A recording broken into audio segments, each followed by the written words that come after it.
ye dumunu ma hwan hono kan no wa ba so robode aban ayakrado dem wo bi osafata no de bobo wan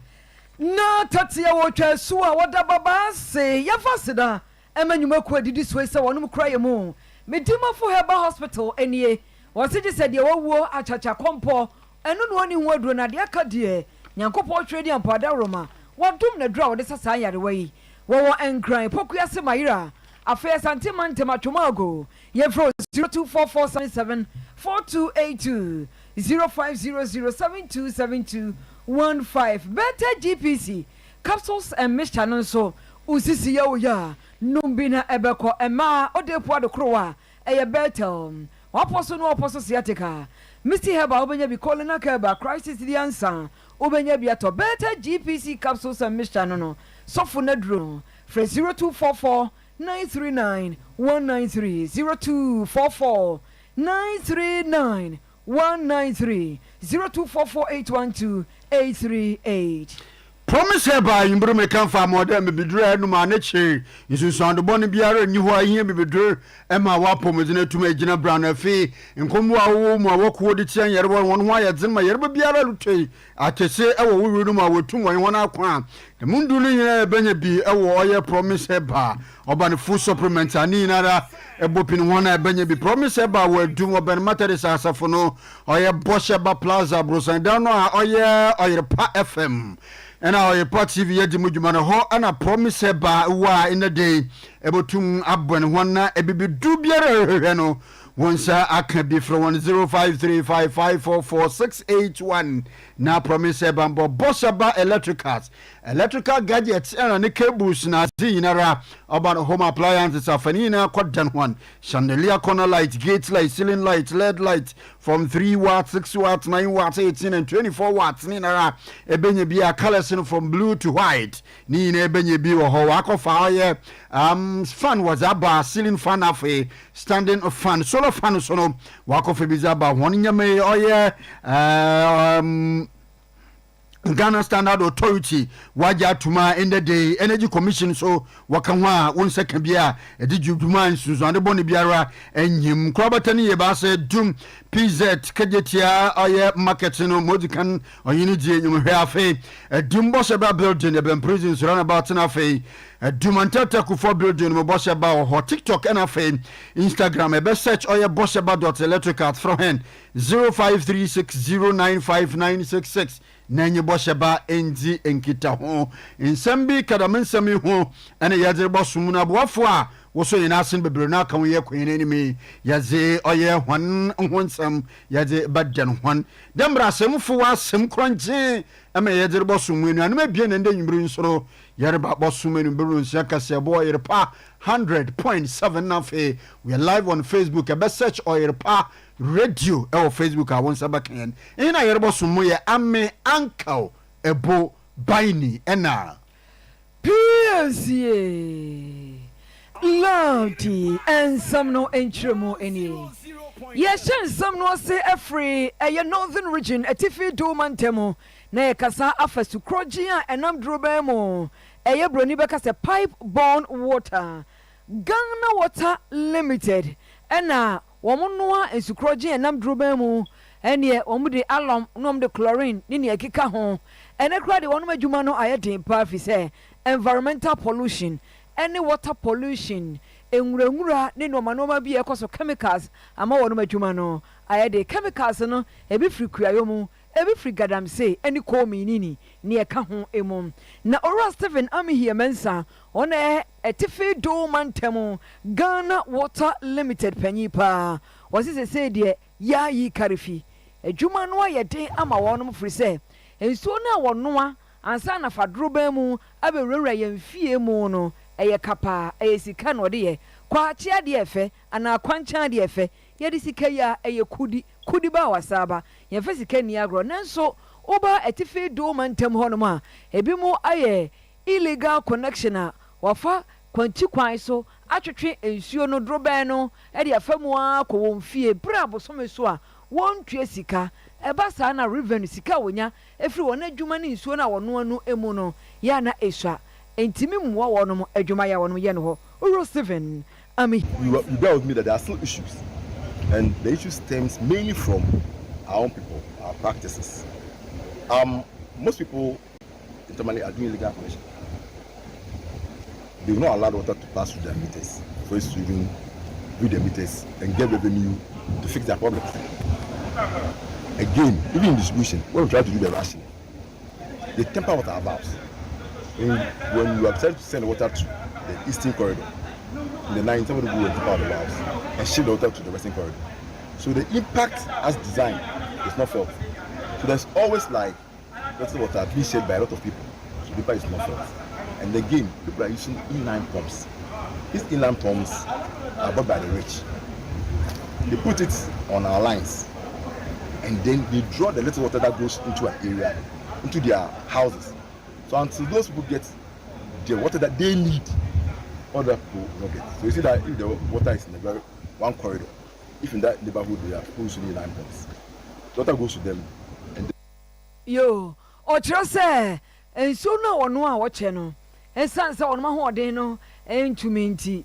Wayaneka crack, nti Bren was so was a fan half for no, Omunya so no, a bimako of Fidia, Sika for, and I did you mouth to me the twin so no man winning an unqua, a conify into an onya do one, ne tanke, Ebefano, Emma, a binkai, I also, Unya be answer, and no na watch him na. Ebiono, ora, I'm here, message him say. 1 year won't meet a bubble fee no, and it's illegal connection. Na, but some saw was what the bill come out. And one way, Yasman, now we uncle to uncle to now, qua, you better know the blues, your boss, I'm on a sort of coming in Bravo. Just one other thing is that our meter readers are also being assaulted. If you assault the meter reader, he's a young man who has been employed by the company. He cannot take the major decisions to get water. So if the young man comes to your house and give you bills and threaten or you beat the person, next time you'll be afraid even to come to your neighborhood and the problem should compound. So we are appealing to the numbers of people to help us. But these small things, that's our attitude. Minimize. Oro Steven, I'm here, Mensa, to before Kai coming up, take a sigh. Na nobody beating, no. Oro Steven, I'm here, Mensa, na Oro Alfred, Jato Osman, the assembly member, Emma Bawa Barak, or Fra Abine the same, and Fidia Noa, a Bwama or Pompons when it be a titile, Ayoko Lampe, Dada Noa, Dada Noa was a son, and Bradane, it was our banners with Danny. We were told earlier in their offices that the machines they are using currently, some were bought in 1972. They are very old, and that is what is occasioning the water shortages in the Tamale metropolitan and its environment. So that is actually why they brought us here, for us to appreciate their problem, so as to communicate to the general public to also get to understand what the problems are. Having come here, my appeal is to the authorities that be to come to the aid of Ghana Water Company in the northern region by way of replacing some of their water plants, get larger capacity plants so that the water can be processed in large quantities for the distribution of the entire municipality, Tamale Metro and Sanaru and its environment. Because as assemblymen, we are going through a lot of problems.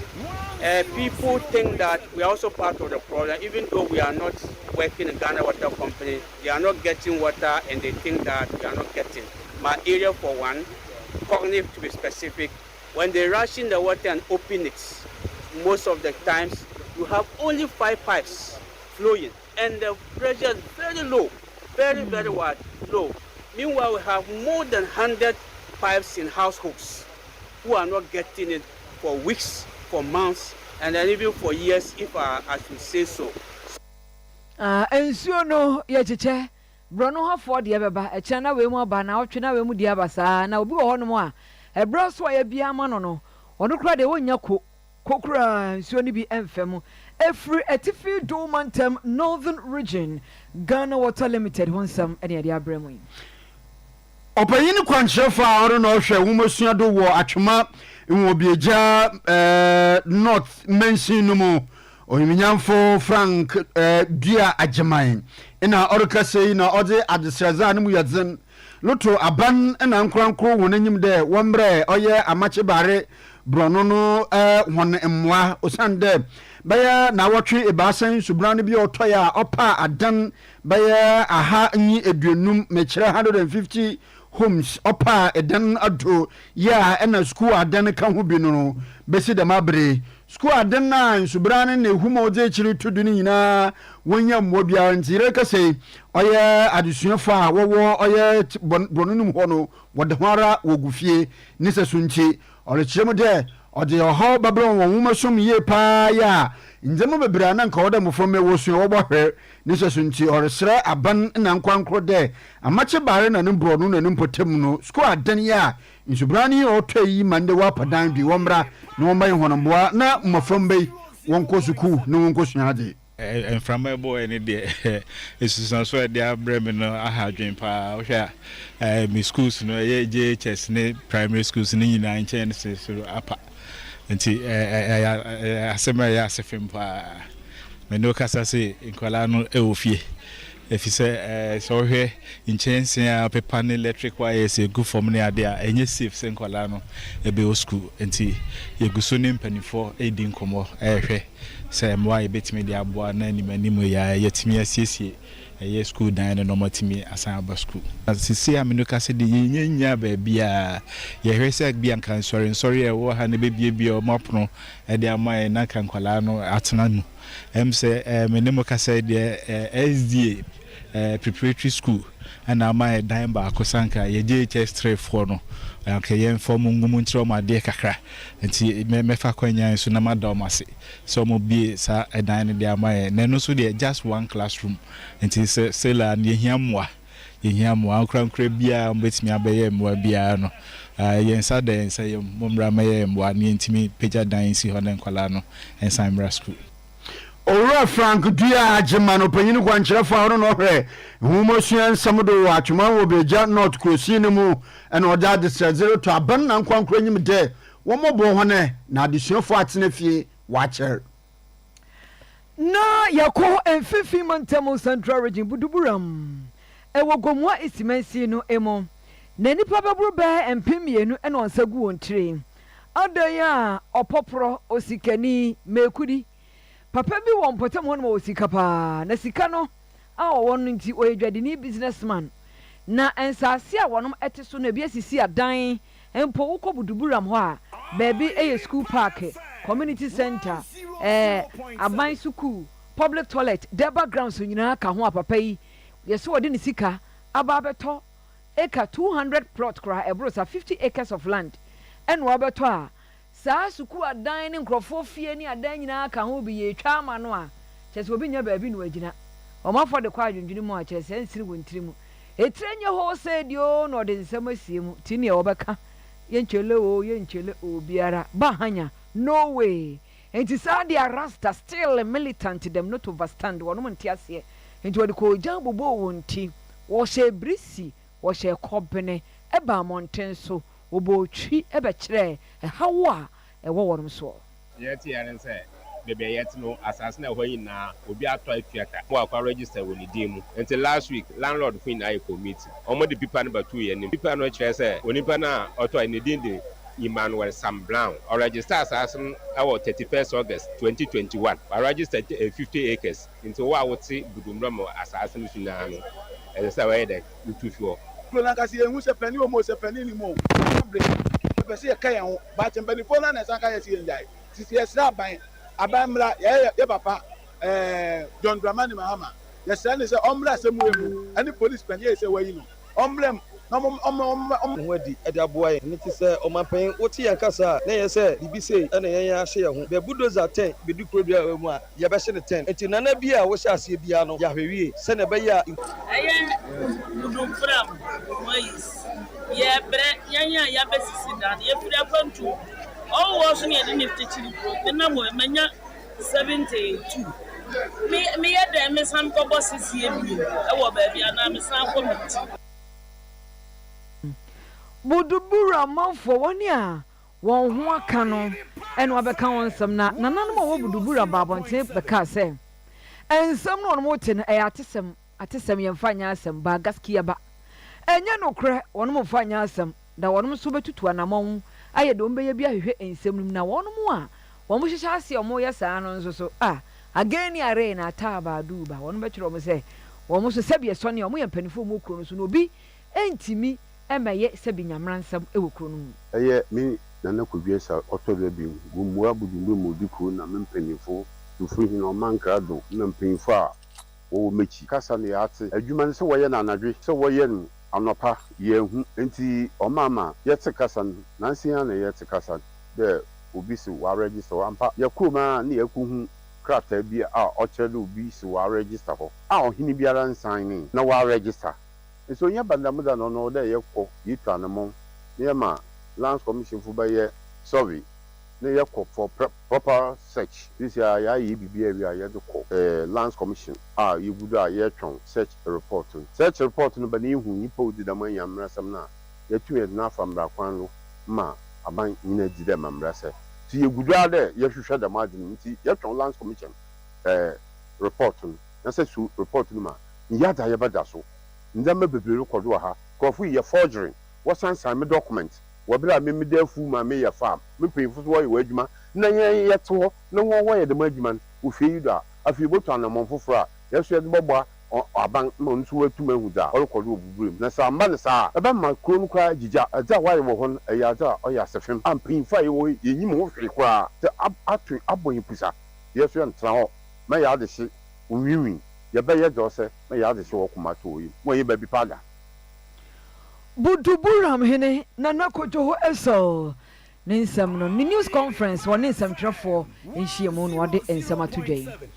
osofo a ono na oda asoye a ohwemba mmanyin na moframba honi ye dzido ano omnyamfo Dr. Agnes na Momo Lati na orkase na orhye oye egodifo a ananu fidei ijabrani oto ewe dum no de wombo modnara na wonka hona komantu oyem na nsem bia onye no koro na mframa ma workyere de se woma abano ho kwan ma hone bia ye ohyewe no abane sese homa no wie a nyaza abane badan bia no odam ho no womongu no na osoafo obae na onye oye egodifri bedi nkomo ewo bebi a ejani hyewe ena onye wonu di nkomo na orkye homo de damansam na onam mframa no womongu ye kura na mom aban etunu esi hode mosefata biara wodo ye na wodebo ho no wobaye wa aboa ntir mo biara aban betu na komum dore ye wodabo ho no wonyintum na mom nsem biara obafamfam mama onyensem otwe ye onfankan confirm wo no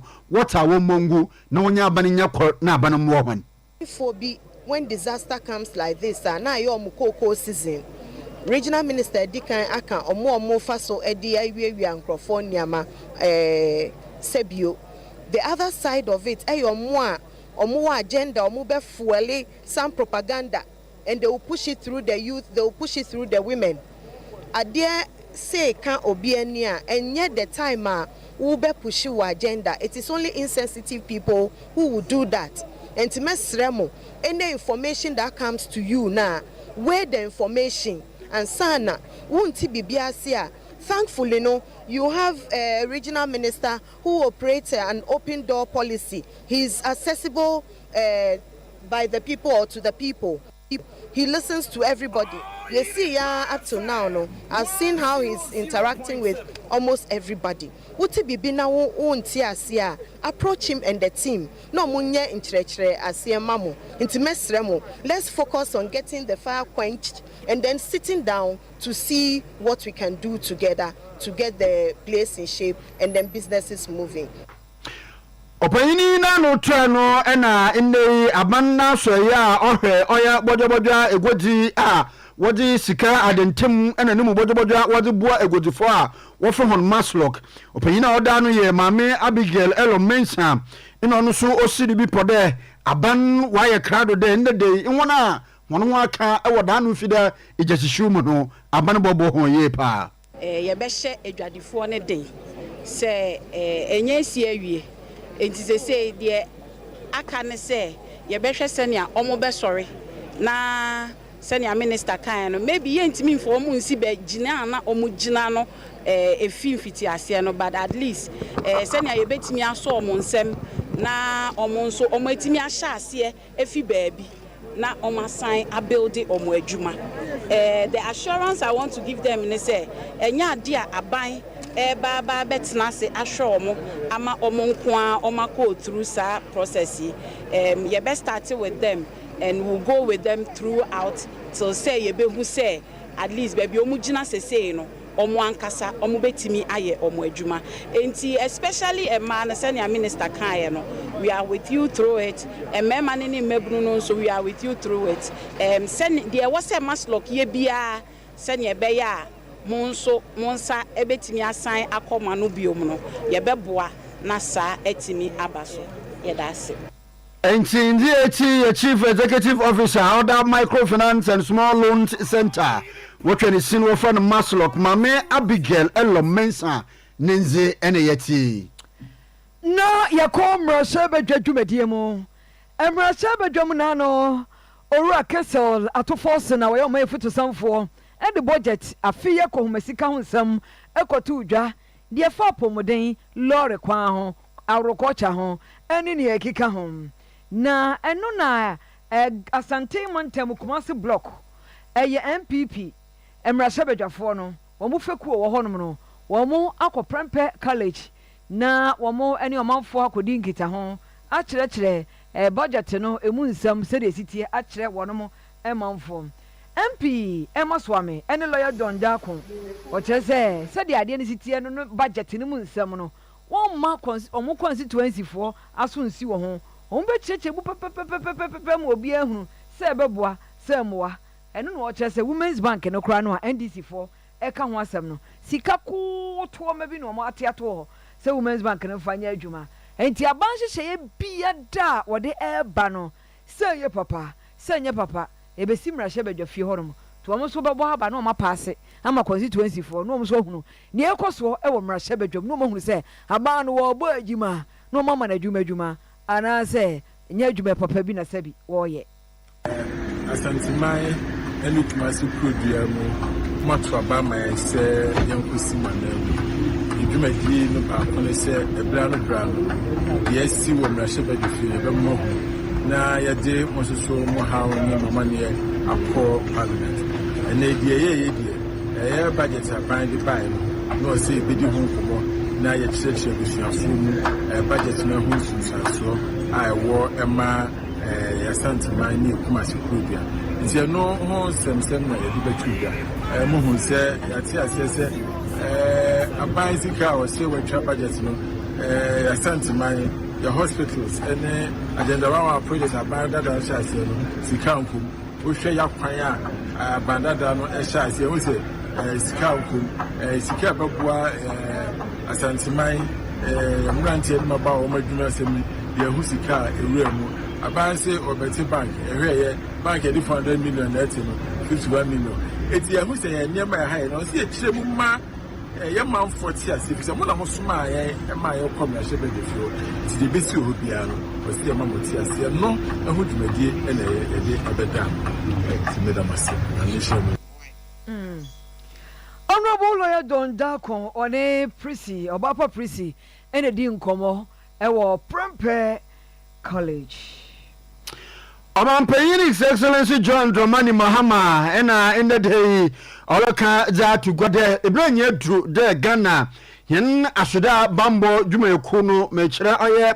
Ghana Army wombo mozinara dende katasese proye kankan subanbon ena fe tuma woyi wode ye enyama obu tuma wode amhono do no wo be ye firi oye hone dwumatim omampanyin ni dida mensam nyina tugwa wobra ena enne woreda oye asoda adwuma no hone kubatana oye kubatana wotufu kasiye pa moko mampanyin wona hwankasa hone mu ankorankor mechire oye Armed Force Council omampanyin Mahama olkasa ina olchemede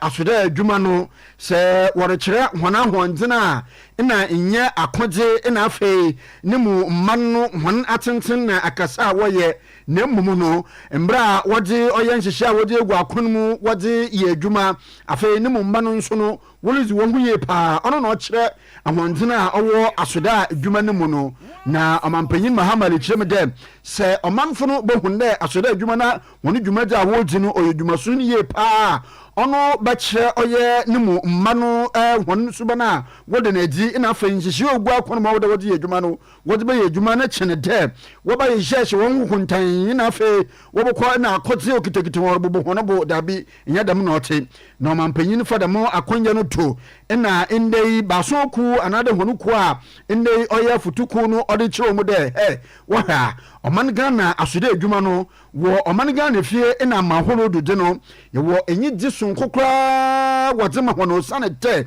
ɛbɛ Ghana asode adwuma no mu a ɔyɛ ade a subanpa wɔde na edi afei nyɛma wɔde egu akwan mu dɛ wɔde yɛ adwuma no wɔde na edi yie paa nti no ɔmanpanyin ne kyerɛ me dɛ ɔyɛ iku a wɔapani a wɔyɛ afotufuku mekyerɛ Amforce Council wɔ asogye yie paa dɛ wɔde wɔbɛhwɛ dɛ ɔyɛ ibu ɛna ndɛ yi subanpa a wɔde na edi wɔ mu no wɔbɛhwɛ ama wɔtum wɔgyina yie wɔn dwumadi no nso no ma kontabu nyɛ ɔyɛ nkɔ enyim yie wɔ mu na afei fan yɛn nso mbrɛm na ɔmmoa na Ghana asode adwumakuo no idzin pa a wɔwɔ no ɔnkɔdɔ gyina ne nado. Distinguished members of the council, the strength of any military is built on the foundation of discipline,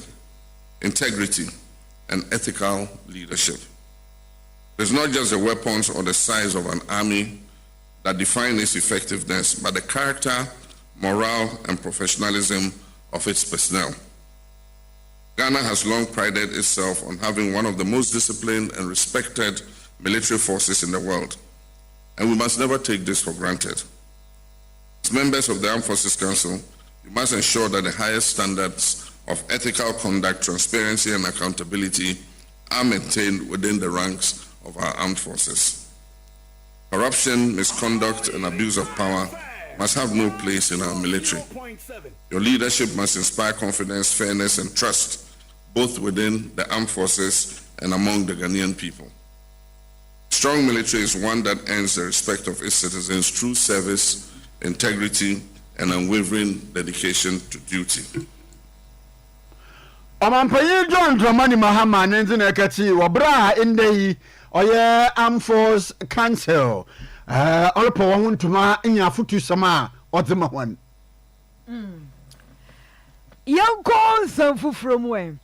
Ghana Infrastructure Investment Fund GIIF ɛyɛ akachi afimpi mienu ɛne dunum no aban ne de ba sɛ ɛbɛboa ma yɛgya pade ahodoɔ a yɛwɔ a ɛboa ɔman puntuo no obetumi apɛ sika aboaboa wɔn ho na broni bɛka saa ama no gyi ahwɛ so ama Ghana yɛnya agyapadeɛ a bɛboa ɔmanfoɔ yiedie mu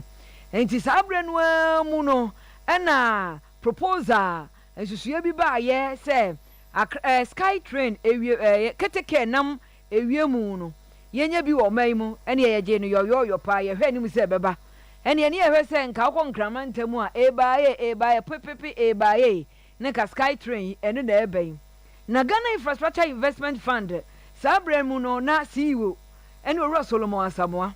ɛna afei board of directors chairman ɛne Professor Ameya Kofi kyerɛkyerɛkyerɛ na ɛbɛtɔ dwa sɛ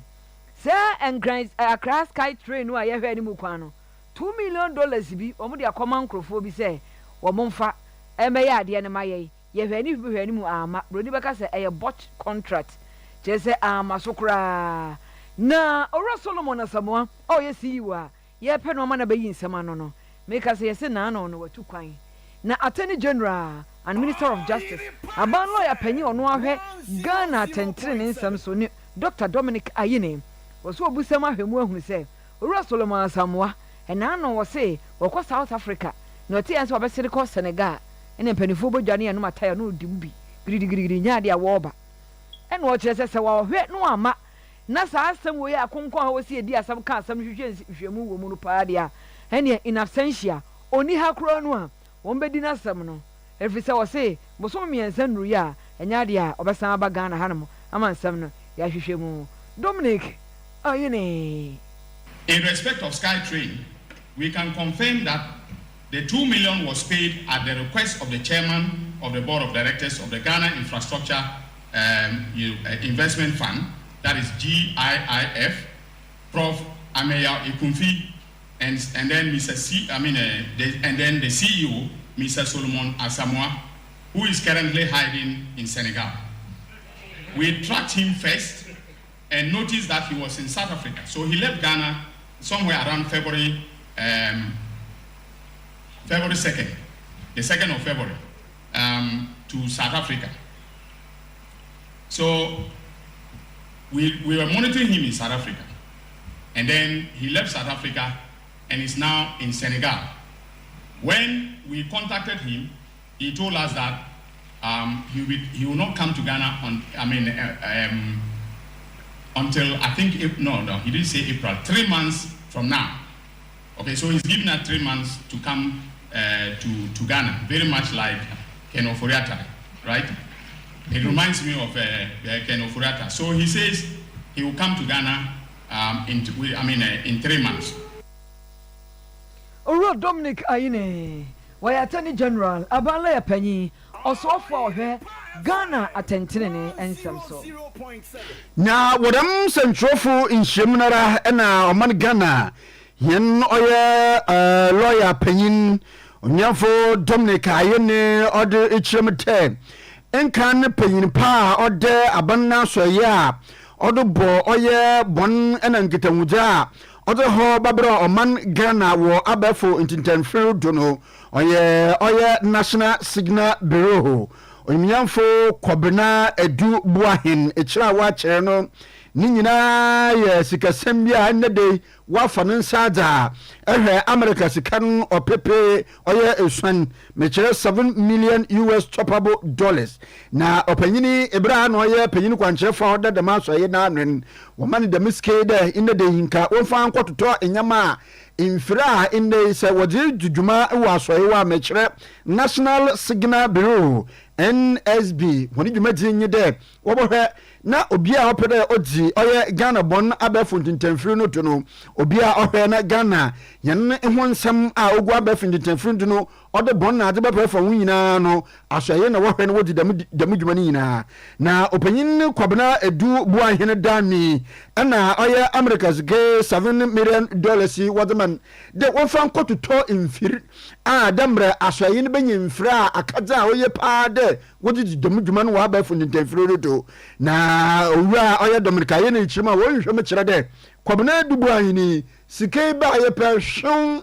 odogu aban oya ne futum no odukogu na nkasa oya ne ankranko futum bim na kire dwumato wodo odidin opanyini wonfenji no na Dominica ye na chime te oya 30th January 2020 wo Ghana ban na for national security and as national security ministry woni dinum ina opanyini onye oya Israel oya Jumaku woni dinji oya RLC wasan da mu contract ya da mu sike nyina ko obema wazir ka famfiri no za baboa nanso ko bena dubu an odiskan fan kwanche ho ma sisiara we so ni panchira nhwem zenzenzen lokodo. Mr. Dubois was a co-signatory to the BNC's director's account at Fidelity Bank. While serving as director of BNC, however, he and his wife, Miss Angela Okogyeabour Ocran, registered a company on October 23rd, 2018, which they named, and listen carefully, BNC Communications Bureau Limited. It is important to note that the similarity between the names here, that is BNC, was designed, to engage in a criminal enterprise, which will unfold as I go further. For purposes of differentiation, we will call the private company private BNC and call Ghana Signal and National Security BNC the National BNC. Mr. Dubois, who is the head or who was the head of the BNC, and his wife are listed as directors of the private BNC. Okay, so they registered the company, and they, the two of them, together are the directors of the company, the two directors of the company. Pese asama Dr. Yini Likin said I'm not down me who power. Fire tender. Ashanti region. Yeah, Pesca number of tenders in the region. 26. 26 no functional ones 18 and 18 na 18 kura no ye dwuma no kura ni na woni engine na ogum wewu engine na say ntina de no regional minister no kwato ne nsa mubufu ni pa but but ma doctor ye pa auto adan ma koma hey eyi aban ye yuma no mu ya dzene pa na so ye no kwara pa de ono na ne ye waka sign a company wa sign signature there where a dream papa Ghana politicians ye beautiful we ye beautiful papa and the biama can say when your position munya de wan kata wo be ye bibi wedi mo obe hwebi oda atadan oda atokas ne we hwebi no oda regrets who may na when you get see wo gugulan ku stand in front the ma it's a money the ma in the 4 years na kwa Ghana ya achieve hwe nyimpa kwa doctor ina iji ye dem hwe no mu ye papa mayen na so ye no kwa odo obi dem pese tuado ya fanto so e bia na nya no kra obahwe mu kwa pata odo nyimpa dem wo man Honorable Kwamnaminta Kando a Ghana Pomdenso for Health Minister when Russia Bajani ever say we jabo so one of the was say once any we crown oposan and some a biono so in peso for air channel. Na say we jabo so government hospital when we say nipa here near ma na obi here obi and son wa yobi and two obi a no boa obi and you are quarter to no maybe a beboa ayarehwe na boa nurse ne doctors na ama wono aye adwuma ye wose mutum dan wa hye mutum onipa nua ene nipa nti kakra wa ye hom nsom no mo fanya adwuma India ya de hu hia nti da bia na mani de chine metaye no ba ni nya bibia betimi aboya ko wo mansi mu ade de aba enen so na me adaro nya hospital ni ma nurse for any doctor for betimi e de aye adwuma age amafo nko se tutu ka ni de brewo kakra be nya dia na ye dia brewo yewo machine bi e wo ha no akwati e generating from obi a reba hospital ba ontumi hu me mani nti so papa to me a generating from at the panel. There were gloves, there were guns, there were oximeter, there were spa, right? CPAP, right? There were nearby when you are nose mask in the record theater. Then I be a Sanya matter crying to pay. See a born in Hobo actually, it's more than 150,000, 160,000 Ghana says, no, whom get was a nego. Bisa doctor any a message for me. We say honorable Sanyo when here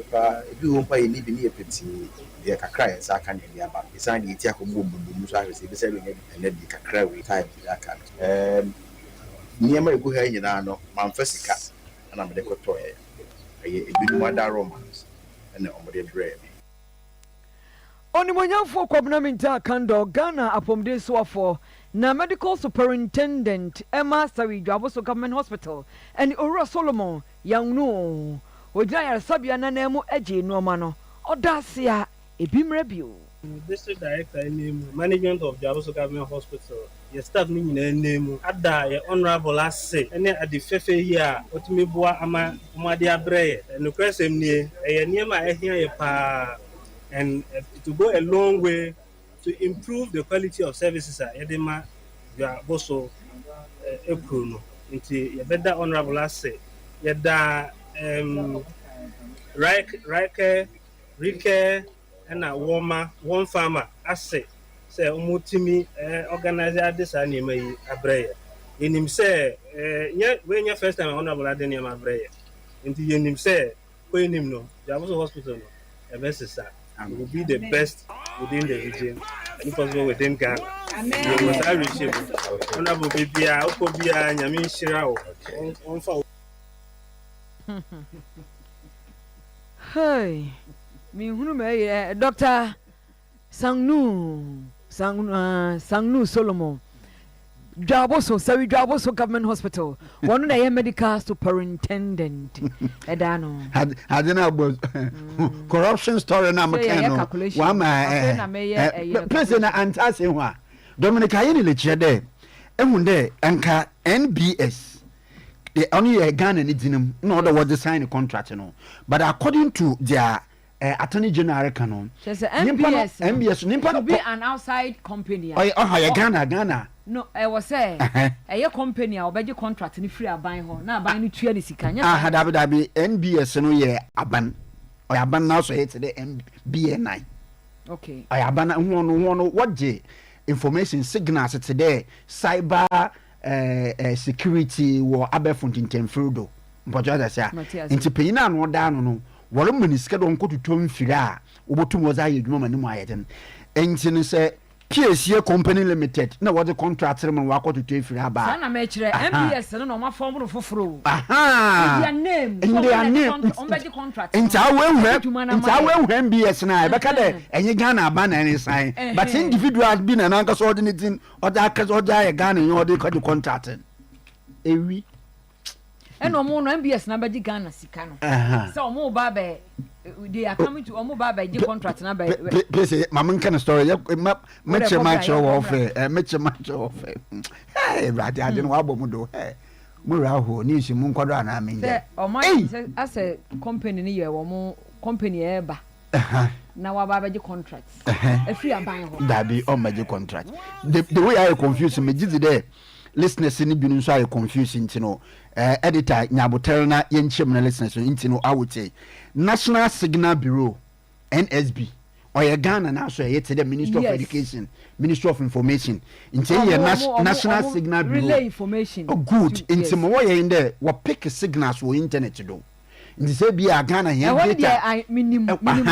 good into one was a company for no mobile into on a mincho into $1.7 million a day. On fan quarter free today. Boss about more than quarter microphone, quarter console for na yenifidel numu yadzen. And a 1 minute car, all quarter yama National Signal Bureau, that is NSB no. What assess one free manu yadzen. And say NSB ni Ghana or Ghana in Idrim. Yes. And the company here RLC. I'm one a year more contract. No, what's in free, what Abraham. And a penny no down no quabra a dubois and according to Dominica Yeneno. Waka Pezin for forward year company no soon initials and by NSB. Until I went back there or a National Signal Bureau in a signing contract that I'm on. But or ye on or your signature secretary to company. A bra was able Managana. Oye, sorry being so Malamo was one Amatina. Allegedly, but Attorney General is on your mind. Na ye bre in Kajote, you helicopter one cry in Kafidi Giote in Conso, Nin Pawker. Young Quay. Nanano Martin and Konya, Oye Quabenya, and a water fra, Oyo Mampenin, His Excellency John Dramani Mahama. In a fe, Mbaseba Gomitene, Major Speaker of Parliament, Abans, man of Babman there, what's Rohanata, Wambra, Nansa, someone Sama, in the Odi Mansotri Abawo, Oya Atomic Importem one, Nina, Oya and Campuni Mantum, Wamba and Wamba one for you and 2 years. Now, Nananomat and Wandali Chima. Oya Ghana Atomic Energy was the one in Sasibi was a man Krubia, Oya Oya Mansotri Abaye Paya. 1G Oya in Chim and Oya and Nibiaran fee, Nanan Machan Kunja, Quabenya, Oya and Nan Machan Kunyo. Now, while it's Chim that the Mansasana, Oya Ghana Atomic Energy was a Manusuno, Oya Waneta, Nanda Day, Oya and Joffrey Shim and I ni Aye Anna Conte Odican and I only Chim there. Oya Ankwan Krubia, War Abenamuno, Washada, Wafa Kotikwanebitu, Waleji Oya Atomic Energy in Sassinibi. In them impotemu ho no na ni ayi konte ni cheme dem asase no oya asasa in dey omampanyin kufo na abrodu onam de oye ne nantuma chenkonwadi ntino wo bo modena wodema oye ni oda into ebusua no na oye omampanyin kufo na abrodu ntino asase ne ye hone jantaban omobo hon released the same MPP government in 2008 that released the land with some of their officials who were then in office with President Kufuor, His Excellency, knowing that these portions of the land has been released, stayed on until they got power again in 2016 and ventured back into action and started taking these lands that have been given to Alodia owners. It is sad that as old as President Kufuor is now, becoming a president and being respected to that level, and then he leaves office to go and sit in the house, and then his own people turning around him and going back what could be considered as his most credible achievement within the Gas state, and his own group of people turning around and going back and then looting on that same properties. It tells you their level of disrespect that they've shown against our Excellency President Kufuor. The next issue has to do with currently those at the Ghana Atomic Energy who are giving out indentures. I never knew Ghana Atomic Energy has been converted into Lands Commission. And we have never heard that Parliament has passed any law mandating Ghana Atomic Energy Commission to start giving out land. Nani ayi nanu sino ena na kwakwa dugote the second Oyeba hima wa kwabenya ena orichemene omampanyin mahama owone mujidiye papa pada da masemi a wada to nanim ya intempaldo obeji wudwuma mo hon ensure about 10 years aye di wo mu pinsu aye wu so mu ton ya de no etre so mbeton first no pa yanu heya baby a market no wo no yesi bet ya be ewo ama wo mu nti ye fa sekanti a wonka ya start na aka so a ahomobro a ye be fa no sa no no a bi ti aka start no na makers atisi dai bebre wu kwakwan so a mbrosan wo be hu mu makers no sisi dai no me ko be sa no a asa 25 no si obema mi 2 million nti anya dia ye kwa awoma ye face se government amboami a ni wo gidie wo ni mu se ya konu a yeti su wo kwa benyan taifa domi bibia no government no winning da enso we de ye yiri ye huma ni winning ye na ye num so ye ja papa pa na jo ma mpehwi nti so amboami a me kwa de fia kasa ko bisam se papa yi wo refi mi ana nti mo ka tejo mama so ye ready me ba ni ho so bu ami na so oma nkofo aba me ni hwia me pa exercise mo ana me pe kwabenya ba himba na kokwe dugbati the second and ori chede mampenya mo I want to increment am robo ho so mbo mo nkanchira Piesie yenko yenko Western region atoyamantem na Nana Zamfram otoso enan hemakromu okahemfo no waya donte hene ewo ahanta traditional area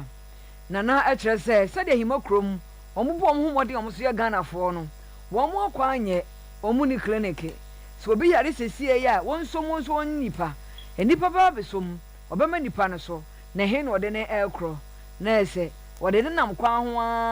na nyankopon amwa chese watoa nana no ewo ensiedo wasi ha dwene pop evise wonum kwan no krom befa so no mo ba kroma so pete na agran kwanta no kra no den ma wonum nti watu se aban twamra wonum fam emebua wo fise atokrodo emoya sisi ya mukrozi oya himokrom yeni clinic oya health facility nti gudu de den sabi inde abana sa de juma dosi ene NGOs bi guda ene udi sa hodo de o boda na obo provide bi our health facility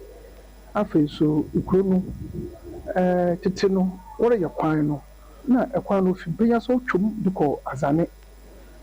obudu enyibere ba no ne ho mosi ya fi oda bete kwan ko fa bonsokrom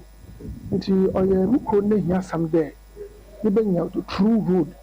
ofin prinyasa etu twom na afahimo komle de kopre azane dembe krono ofan kasa wo ko busua ana discof obutu afa ho no true that no mama ekono we boy because ahana nkasa no hospital na on haninti so ju be na se ju ibufo na se obi na efini ne yawa yebre pa ye bobo abande nka bobo na me se clinic proper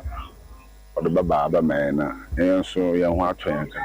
Himokrom, ancient country, ancient village, and could be Botoa. na onam de ekwan no open ekuro no dunti oma development issues no nkodo na moreover no so se abana ye mbo kakra bi wo kwan no de bi ye kwan no oye futuru kwan nti oma ye me bebre kufu na ade a oma development pa ye road na yesu na ababeze ina de kwan no do twa mokoto mu azane ni tuma akobusua na other places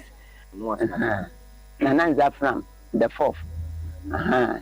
yesu na ye ba ko na wa sisi ya oba no de ko abakan ho mama na ye mienu ntinsie de wo bi nana zamframa otoso enai himakrom ehene Oyimyanfo Alexander Afenyomaken edom kuma wowo mbrase begom ho no ba no dinyi na so ewrom wo oya efutu abato no mposuo no da ono na oya won mbrase begom no ono na ene orbo enisi amanyoku no won abanojifa wowo efutu abato no mposuo no do sommode aya MA Zion JHS oya school awo hona jana bia ho no enisi amanyoku won abanojifu bia wo ho no wakototu ma in the day school mo from mano sabe no odidi mfanche anwumre woje honena no wabon mbonten no ena opanyini olichemete oya 10 sita ejana no bia wosi wodema school no na olichemede ino nka oya aja achechefo na adusofo yinara eho ena wokọ na wokai wonye na nso enisi amanyoko no banodifa wowo abatuni peso no do no wakotutu ma oda yogosem abaye papa ni nyina ya bra opanyi na oreda oya 6 unit classroom block edi ewo oya AME Zion JHS school a owo abatu ni mposo no do no ole chemete dem oya toilet facility a all kan wansemi we see what the boy oya omampanyin dada a wonyeni baby ko Prof Evans Atanos na bado owo afi oya impinu na dunsia metre 2016 na opanyin ni chema ebra ya to 2016 abanu wie mani si amanyoku wodini munkugu pa na abato ni mposo no do eni simpemfa ho no wokotutu oya toilet facility ma achechefo na adusuafo nyina sabe woje honana wo montedi no no opanyini olefre oye opanyin kwanchefa ono na ohwe ewumasua do wo efutu oye krosin mu afi police tinene meche commander owo mpotem ho assembly members ho de wo mammadon won kasem na wonkobo oye general bi mfama adusuafo na chechefo na wetum wakai wo huye ho. We've had some lamentation from the head teacher regarding the need for a public toilet. To my left is a 10-seater public toilet. But I share with you an unfortunate story behind it. A party activist took the keys to this public toilet because, according to him, when the facility was commissioned, the keys were handed over to him, and it was his party that was in power then. And for 8 years, when the MPP was in office, much as the NMC tried, this gentleman will not hand over the key. This facility was built for the school. So once again, I'm just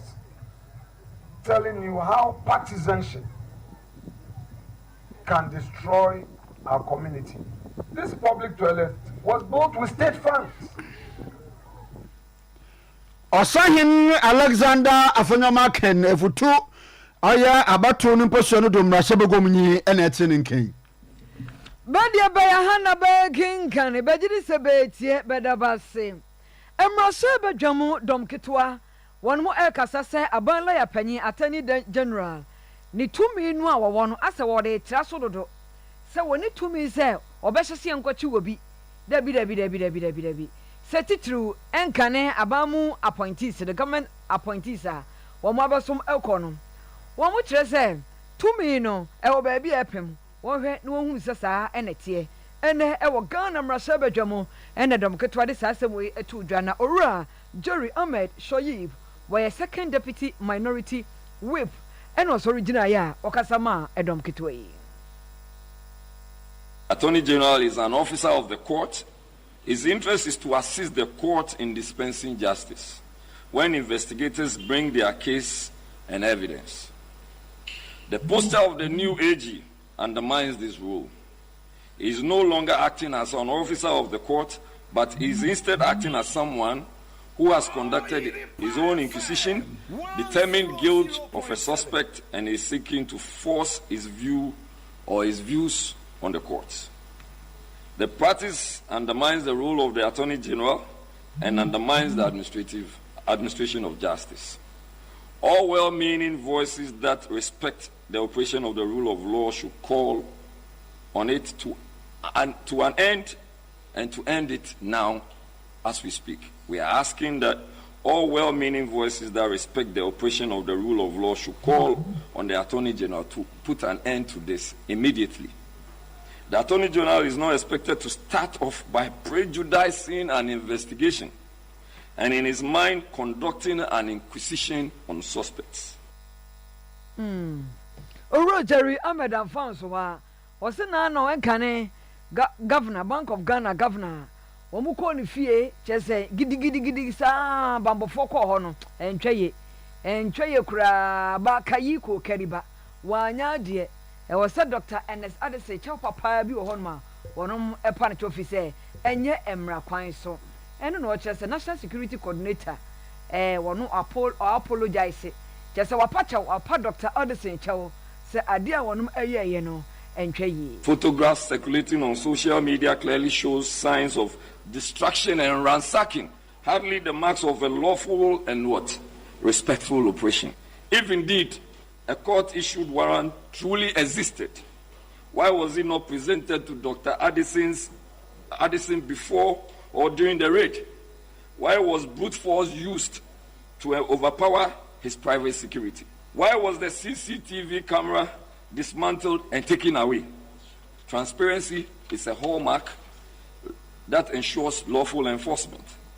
The failure to follow basic procedure casts doubt on the legality and intent of the operation.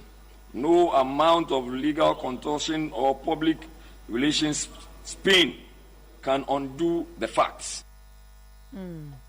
Achopa National Security Coordinator, Epa Dr. Odesen Uchrese. Sana Montuno na enfamra kwan so Honorable Jerry Ahmed Shaib Ekwafo ina adusuafo a wowo oya twifi domi abra ina nimpotem wo twifo atimukwa krosinum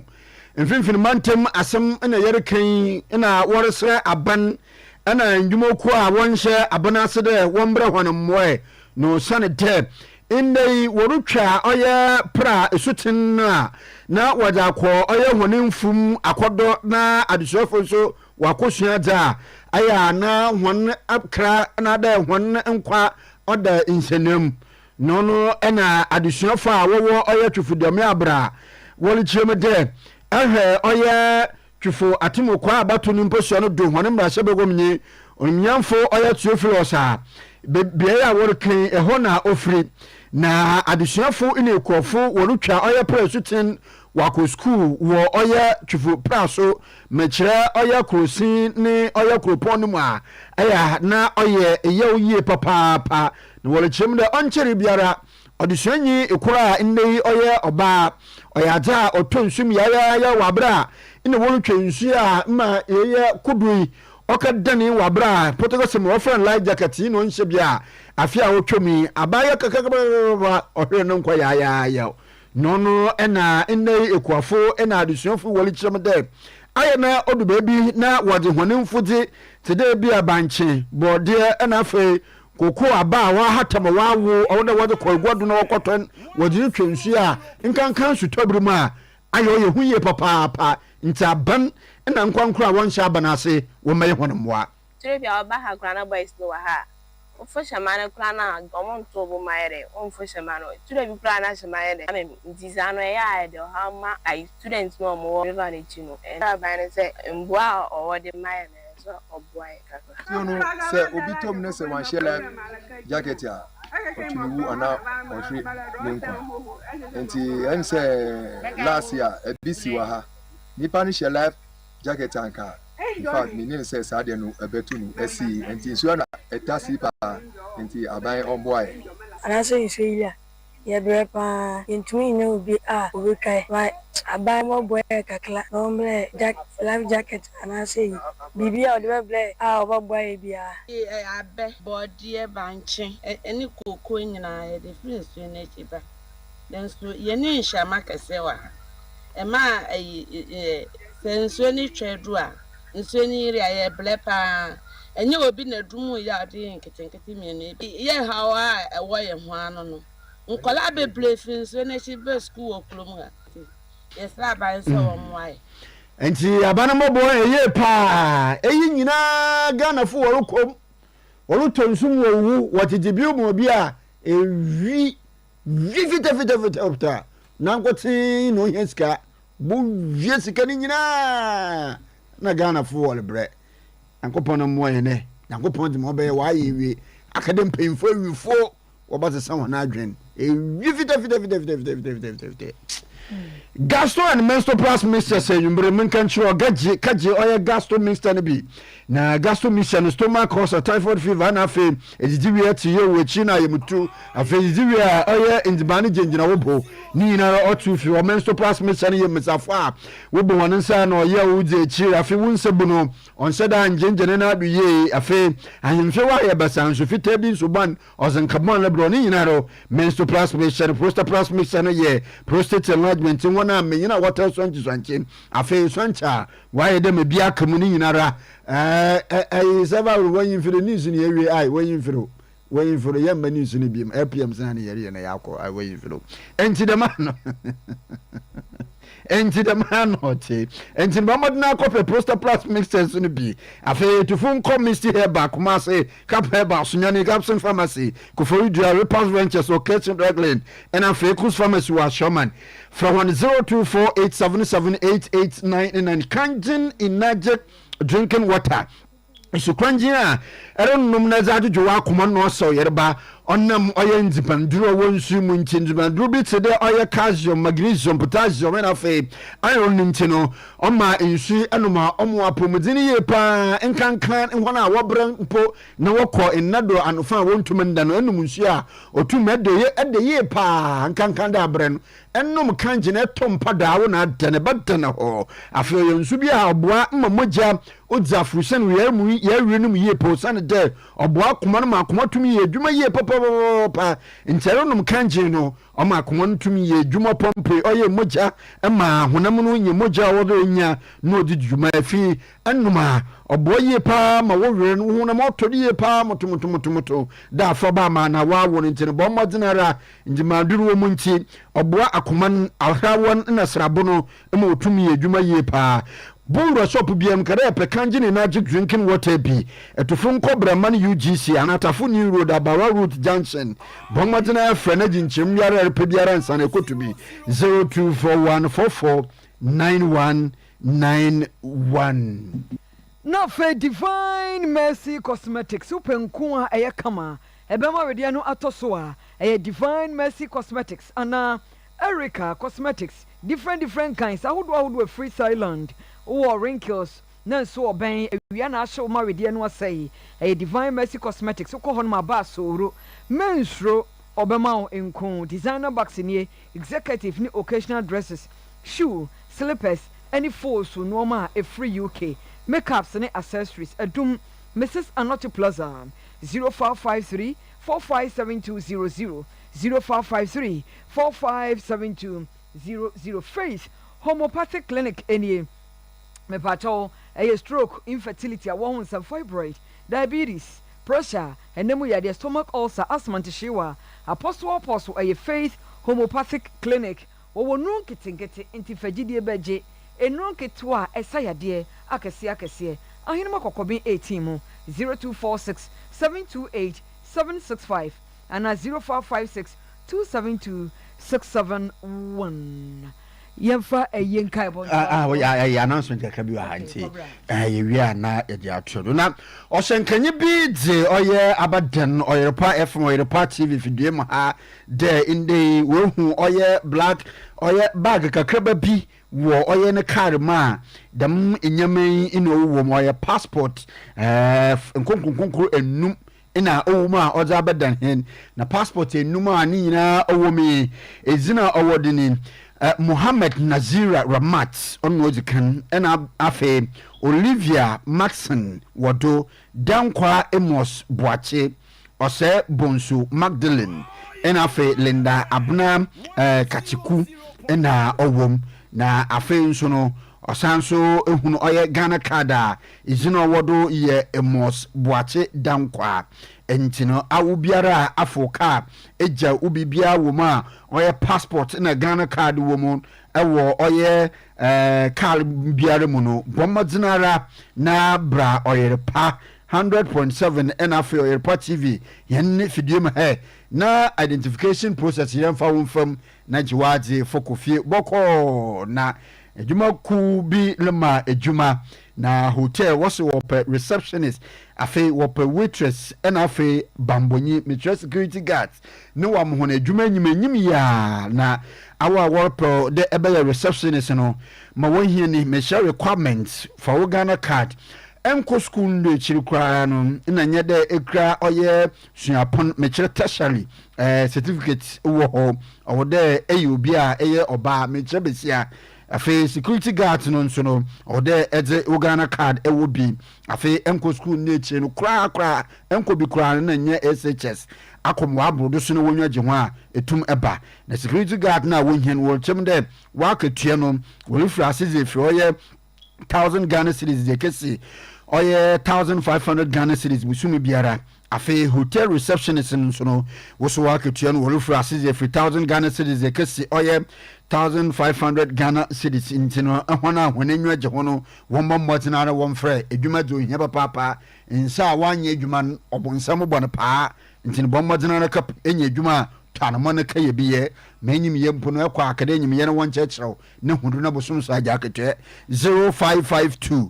987 703 misiri bi memu edwuma nti 0552 987 703 ko na kope edwuma na ye afi container shop bi was aba dende wopede what's my rent ida entina wenyi sum de epede ebo business na mumu no enyi sika ezere bo si oye container wa wote na epede rent bi na edihye oye edwuma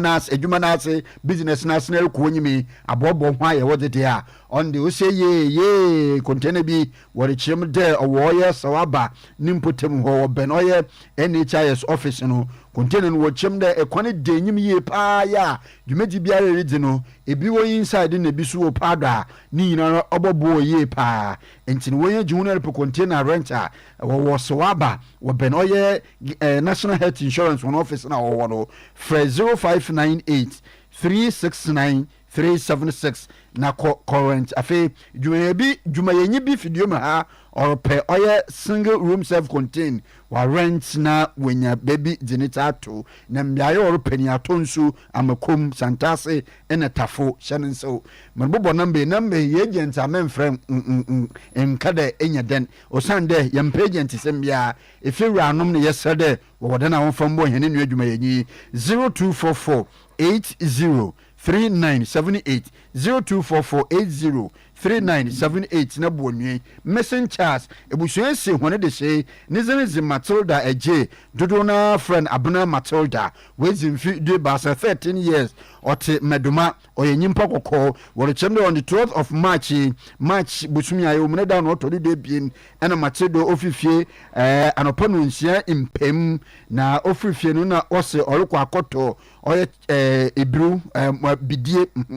orukwa akoto oye bidie na besi de mabre ebru ko na orukwa akoto no Matilda onye nsan ne chimbe wo so obi akasa oka ye asante twi ena afi potokase arishmi mi ena twi kase ya ena Matilda oka na wori chimde wori fifie na no so straight dress kokko another red straight dress ena ocean into wasrada de ehudisi biara otelema tutuna no nyimpa kokko mfide ba so bi senedin Matilda je ya busuen won de sia bommodinara na police station biara oben wono yi hona asutir ana so ebotuma ti nsɛm yara ezabo Oyerepa FM Oyerepa TV video ha anaso mpebotum afrɛ 0547 564 282 0547 564 282. Yemfa a yen kaibo and twasoy. Where ye Ura Benjamin Kwame Alpha MD NATO Complex Limited. Unyafrisha edio chain. One your tea pass one okufo okatechenya ko eku a otoso du. Why man hene agunanya krom traditional area. Nana okumeni ni bapon. Wa a toso du baako. Juma kwa hene agunanya krom traditional area. Nana bi kusia pi otoso mienu manson kwanta hene. Pastor Ransford Oben head pastor Calvary Charismatic Center Kumasi. Ura Joe Minta, Managing Director, Joe Mint Construction. Ura Joseph Ebo Newton, waka a pass of one or say Ura Benjamin Kwame Arthur. Or any baby cordia, na ebusuatrase, as she share a da or de baye yen and a didi soon. Nan sana no, Emma ma any mema, any Prince Arthur wo UK, Benjamin Kwesi Arthur wo Kumasi. Jonathan Jones Arthur wo USA, Richmond Arthur wo UK, Doreen Arthur wo USA, Priscilla Arthur wo UK, Perry Jones Arthur wo Kumasi ha, Princess Portia Arthur wo Kumasi ha, Princess Sheila Arthur wo Encrime, Portia Amprechum, eta friend Mamiu oniso wo USA, enuane ma ene mema ne Madam Matilda Arthur, eta friend Fanwa, ena Ura Kofi Oten, dodo na friend Fifi, Nyankopon eboa. If you are 28th, the idea in Miano, or mobile memorial service, our Calvary Charismatic Center, CCC, a Jakumasi, not Natum Pem, a year 29th March, Memenda, Ewo, baby, our Tiano, Agona Yakrum, and Mache, Nomiansa, Ekusi, and a pet Dubako. A fay barrier service, a Ufu Somono, 29th Memendano, Roman Catholic Church, Agona Yakrum, Roman 4, and a Bayer Ufu Somonamano, no, a moon so Eddie a call. Krano. I obesie no ni fie hwa his residence agunanya krom na fe eyeno memenda 29 for no be na agunanya krom astrotef e freedom kwa wia ekosi anwumre no nsia Thanksgiving na asesom no ebe ko 30th March eye kosi ade di anim ye ombekọ no Roman Catholic sori wo agunanya krom na ebusua san betenase ewo baabia na Owura Benjamin Kwame na asatie no ni residence ewo Aguna nya krom hono afei final funeral right no ewo Kumasi on baba ye wa ha final funeral right na beko so 5 April for so boso me de to so enum memenda ewo kwada so estate Kwame afre astrotef hono ma donko awia kosi anwumre no nsia tie nhye ne so na asie som no na obeko Kumasi na asie som so obeko no kosiada nti e fancies obeko no kosiada o Calvary Charismatic Center eyija Kumasi nondu ekosi anop awia dumienu abusua besa atenase awia no ewo Kwame afre astrotef Kumasi kwada so estate efri dumienu hono ekro no nti yenhye ne so se eye no ba nimienu obaye ba ko Kumasi ba konso ewo papa no ni krom hono mo eye aguna nya krom hono mo wen so eye Doris Sapon eye nkai ba onya frihye aduonum enan eta afre ne fia Sapon asono busua panyi bo achi ansa aboabo ebusua panyi ose kwabena ohene wusu free a wotoso enkron apagahene Kumasi nana opoku antwi apomasu ba mu hene ekropon ohene ba jamfi kumani ni safo kantanka ekropon mama hene oba panyi amajeman nkatia J.A. Kufo enkane president of Ghana Owura ya wajeman dua enkane MD Ghana Oil Goil enuano ma ene mema ne abuna konto USA yedu fia de power bantima Okogyeabour Tema Oil Refinery MOP Department Emani Moses Asante Priscilla Uswansa Abigail Uswansa Sheila Uswansa owo bantima eye ne hye ne se memede di anim ya no omo Doris Sapon ebetompem ewo ekropon afei ewufosom no be no ho a ba bi obededa na 29 fi di anim na edi anim ya memenda no omakra no wo ekropon cemetery emusie eye no obesinkunya wo ekropon funeral grounds ba bi otaye eye no 29 fa memenda edi anim ya afei kwasi ada 30th March no na wasan atwa eyiyo no so ewo ekropon funeral grounds wa dumienu ekosi enwumre no nsia Openye Isaac kwasi wusu ne ta friend Teddy P kwasi wusu no no onya frihye diosia enwotwe opanyi na ekroyi na abusua a wote ayipa so ni krobo oyo ko abusua panyi akwasi chei mampon owura owusu sekire owura SKN Accra opanyi Kwame Poku wo mampon opanyi Kwabna Kosa wo mampon opanyi Kwame Duro enso e wo mampon enuanom mane mema ni owura Kodwo ana ne from pon wo UK London owura kwasi pon of France afi owura Ebenezer Makebraham yebo wo UK London ene enuanom awaka okunani ni owura Yere Helena Opoku Atafua Kumase ene Takrade emani owura Wilfred Owusu Jesse FWSC Accra Takrade ene CEO Glendas Zone Enterprise Kumase Kwakuma for Abraham we CEO Bouncer One Security and Phones Edum Kumase owura Daniel Opoku Champon do na friend chapters Belgium Sandro Owusu CEO Backdrop by Sewa and Sparkling Stone Enterprise Accra Pastor Alex Kwabna entry wo Canada late Nanata Accra Takrade ene woni awaka Yankopon bo amemenda ya 29 di anim ya no omo de opanya Isaac akwasi wusu betompem e woni fie ho house number J15 Southson Treso ebe SD School Park no ahomache no na akwasi anopa no nkrom obe kwa kokora no wo Asante Mampon krobo amusieye oba betena se ayeye no 29 e wo Southson Treso ebe SD School Park na so tumienu ekosi anwumre no nsia na asesom ne Sunday 30th di anim ya 30th Sunday no obako bant Empire Memorial Presby Church no wotwe anopa na wakosom de aseda ma obrempon twe di ampon afei 30th no ofra sorry no abawro ho na wasa akotena se e wo house number J15 Southson Treso ezi park no nchen ho a dumienu kosi anwumre no nsia na wanom sika saudi ye no ato so osrese yemedom wo mo na yemwa wo mo fise yie etise enobo eye nkoja wei eye Madam Janet Opoku na yen kaibo ni ata frɛ na kosua mra nya frinhia edueson emiensa maami akosua mra na yen ne ho hyehyeye no woni ote ayi paso ne adua na abusua panyi ose Kwame oye Beza Kumase abusua panyi na opambo agema Kumase ha eda kofi menu dodo na frɛ no ofako fufu owura Emmanuel agema aka Bosheba mpacho elda kofi menu aka wofako fufu bari fufu bari kasi fufu owura Emmanuel agema aka Bosheba CEO Promise Group of Companies Elder Martin Kroma ewo fufu ejani otumfo kwansentu Nana Kwame Asante otosomienu fufu hene enane oba panyi adwoa kone fufu enuane Madam adwoa adoma fufu Mami Felicia Opoku fufu okurani ni mame ya tema awon so fufu emani owura setapia wo USA Madam Akua Danka wo Kumase ha mami amamponsa wo Germany owura Yere Evelyn Asanto akwada so owura Yere Agnes Nyako ewo Kumase ha no Madam Janet Opoku Nyankopon bo a Women di anim ya 29 fi ombededa no ewo abusuafie fufu ahomache no nan ewufo somo no Evangelism Assemblies of God Church fufu ene beye ama Madam Janet na fe wo maso a fufu amusieye barekese kwantempo no so na wakwa akokora no ba memenda no a obesi nkunya ewo Methodist Park ne so donko ekosi anwumre no nsia na waye yiyo no ewo hono kwesiada 30th March obeye na asiesom ewo Evangelism Assemblies of God Church fufu na fe ofri hono ma wasan betena se ewo fufu Methodist Park ne so barekese kwan no so na wode yi yo no nkaye atwa so wano musikasa ewo ho srese yemra emeso wono emu afei owura kwaku wusu ade na ye nkae boni ne afta frɛ no ade blue wonya frinhia adiosia enum woni ote ayi paso ne nana osei tantia krontin hene Kenya se number 1 nana ya aboachi iyadom debi hene K1 nana wusu nkroma tipe hene Kenya se number 1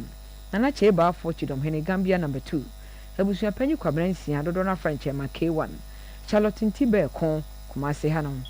Oniaba ene Akua Free Dubai Market okurani ni owura Yere Dorade Dubai Market Kumase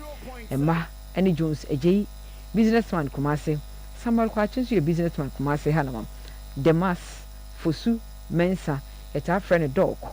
Theresa Adoma ewo USA Stephanie Ejapoma wo London of asemnum ene Prince Nkroma wo Canada akwasi Poku wo Canada ene Akua cha enso ewo Kumase ha ebusua ne ayi paso hene kyerɛ sɛ Nyankopɔn bo a memenda edi ani mo de ne tompem o mo de owura kwaku usu owura da blue tompem wo Sason Treso KCC school no hwe ani mo ahomache no nan ewufu som no ho ano mbe ya ama no na wo ma mu no so akokora no wo ahafo Kenya se number 1 obeba abetras wo Sason Treso memenda no akokora ne ba Sason Treso KCC school no hwe ani mo ai na KCC Sason Treso opposite KCC school park hwe ani mo wa dumienu ekosi anwumre no nsia na waye yi gromisa wa grasa ayo eyiyo amane e de eja owura kwaku owusua de ekwan Thanksgiving asesom no eye osiade di ani 30th March e wo Prayer Memorial Presbyterian Church Bantama ofri na ase ene ntontom dwumadie no ase a na wasamba Sason Treso KCC school park opposite honoma dumienu ekosi anwumre no nsia na wanom sikasa osradon fo abofo osrajanfo won se o meso mo na won kra no ma na nyefe na bibia enkoso kama we eni de begina so na ye de ayiyo no asie ye beda mo asepa ye gina do na ye ze nda eyumbro no sia kase bo no Oyerepa 100.7 ne ye ze si Facebook live nso no we live Oyerepa radio na ye da semfu panyin no right man we Korea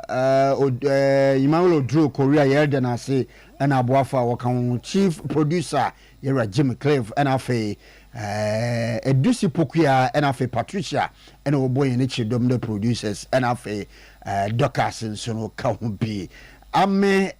uncle Ebo Piesie Lardi Domino's Vobiscum ene yebosum mo nti yerso do ema